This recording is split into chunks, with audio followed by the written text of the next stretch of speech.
having the meeting, and two, for inviting me to speak at this very important meeting.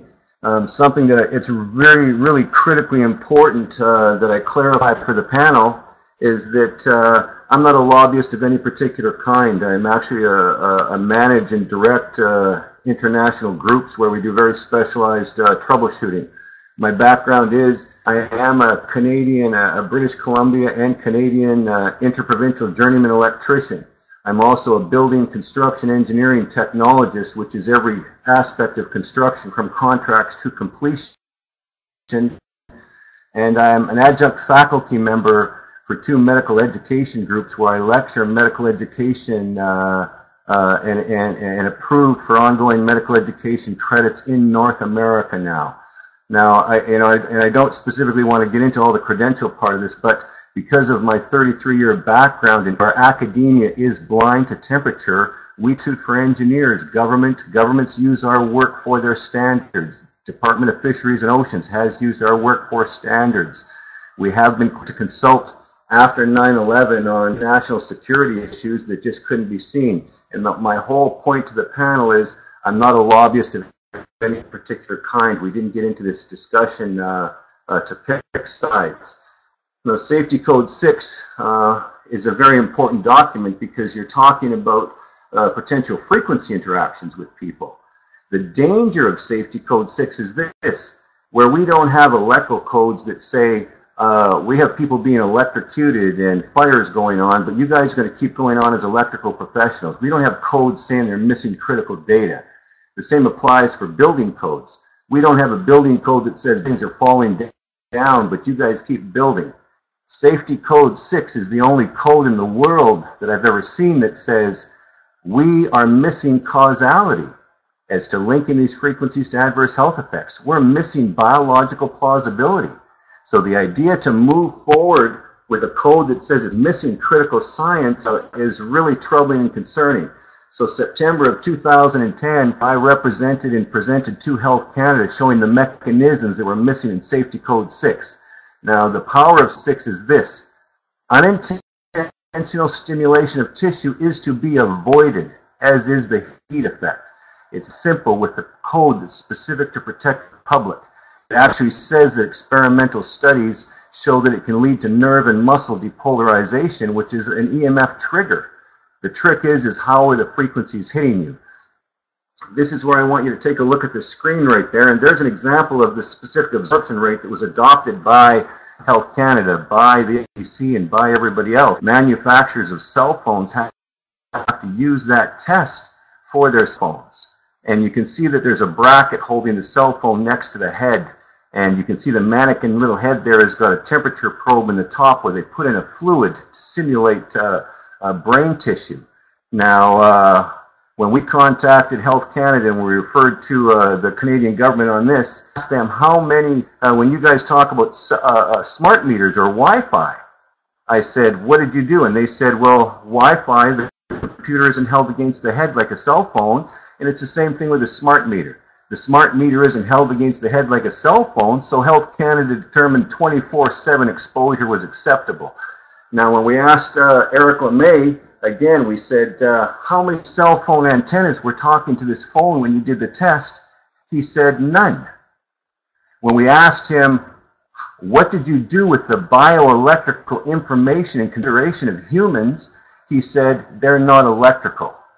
And here with the panel, with the greatest respect to you guys, even when I'm watching this discussion place, imagine this. We just attended the Fortis BC application for their wireless smart meters because that was the only avenue given to us as professionals to find out what the heck was going on with these frequencies.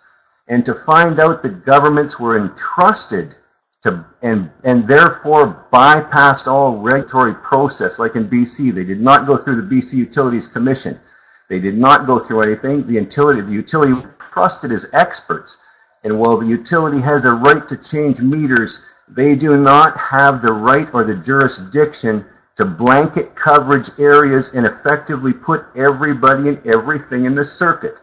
Now, the information that I'm going to be sending to you is also the transcripts with the BC Fortis application where I am in their expert panel.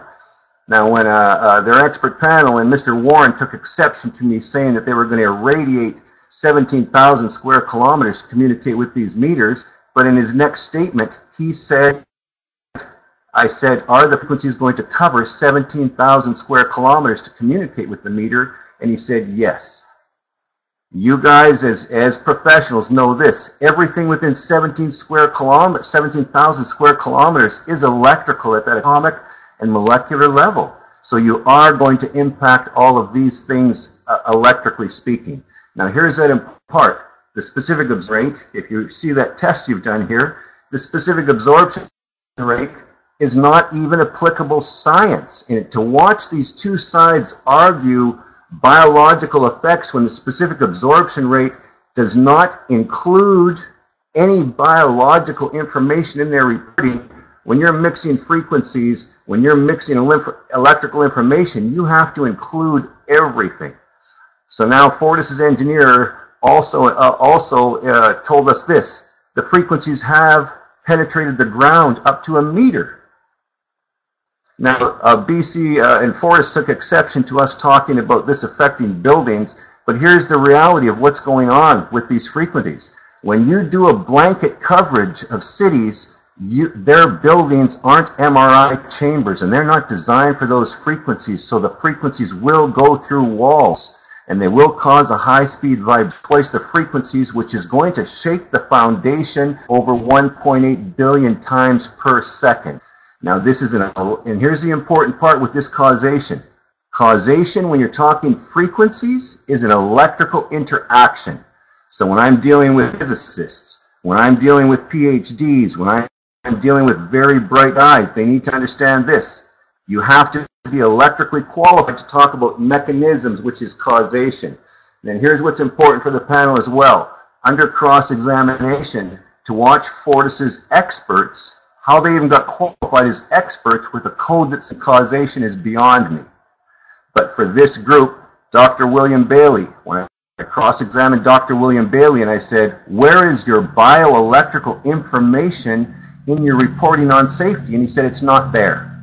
I said, where is the bioelectrical information in Safety Code 6? And he said, it's not there. So gentlemen, and here's the most important part. I say this because we're telling you that it's not insurable. When we work for insurers and industry at the same time, the specific absorption rate is an admission of guilt.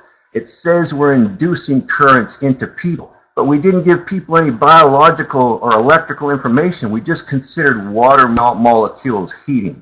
And so here's the important part for you guys in your capacity. The dangers of these technologies as applied was presented to Health Canada in September of 2010. October of 2010, the dangers of these technologies was reported through Canadian Parliament Standing Committee on Health specific to the issue, and I presented that information at the Canadian Parliament. Following that, January of 2011, the dangers of these technologies as applied, because they left out the grid covering these areas, they left out this infrastructure, radiating and putting everybody in the circuit, was lectured for education credits required for ongoing medical licensing. And of course that had to be qualified first.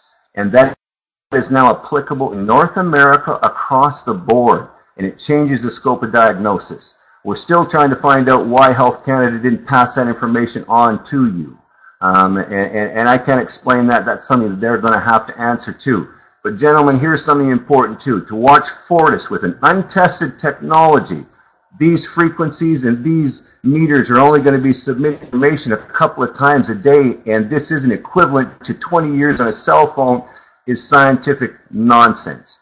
The grid is going to be on 24/7. The grid is going to be radiating people 24/7. These are frequencies that go through walls, go through roofs, go through a fetus, go through everything, and they are changing biological voltages. And here's an important part for you gentlemen to consider as well. This is not definable as sustainable under the Auditor General's Act. This is going to kill crops. This is going to affect salmon spawning. When we asked the Fortis panel and their experts what a high field, they said they adapt, and it was still complying with Safety Code 6. And the importance is, when you're covering 17,000 square kilometers, the BC Utilities Commission would not even get Forest to answer what that meant to industry, what that meant to buildings, what that meant to municipalities.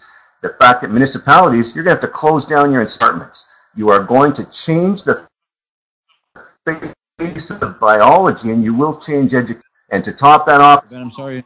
One last thing, we're dealing with engineers on this. They weren't told, and that's the important part. No one was told. Can you hear me? Yes, I can. Could you come to a conclusion within the next minute time here? Yeah, no, the conclusion is that you can see this picture up here, and if you scroll down a little bit, here's a picture of BC Hydro's grid, which confirms that they're radiating entire communities. So men, if this were used in a military application, it would be an act, and you can't have administrators dismissing this. It is not insurable. You've changed the scope of medical diagnosis, it's changed the scope of anything, and you guys have been empowered with something that's just really important. But these frequencies are illegal. Lower power densities means you're under electrical load. They need to be wired.